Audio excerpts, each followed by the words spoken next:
Tu sais, on a parlé cette semaine de beaucoup d'histoires, de génies, de pères, d'amis, de héros du quotidien, mais à travers toutes ces histoires qu'on a observées, il y a une seule vraie question: qu'est-ce qui fait réellement de nous des êtres humains? Will Hunting m'a appris que l'intelligence ne vaut rien si on n'ouvre pas son cœur.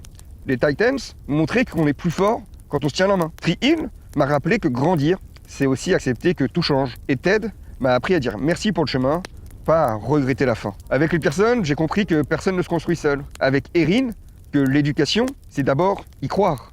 Avec Leg Anne, que la famille, c'est aussi ce qu'on choisit. Et avec Billy Bean, que même les échecs ont quelque chose à nous dire et que parfois, il faut savoir oser changer les règles. Samuel m'a appris qu'on grandit quand on aime plus fort que soi.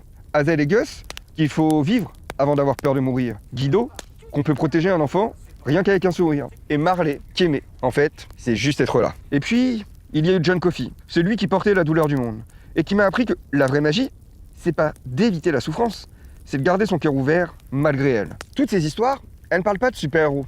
Elles parlent de gens comme toi, comme moi, des gens ordinaires qui font des choses extraordinaires sans s'en rendre compte. Et elle est peut-être là la vraie leçon de tout ça. On n'a peut-être pas besoin de sauver le monde, juste de ne pas le laisser s'éteindre, de raviver les braises, d'écouter, d'aimer, de continuer à croire, au moins un peu, parce que tant qu'il restera quelqu'un pour raconter des histoires, notre feu à nous, il s'éteindra jamais.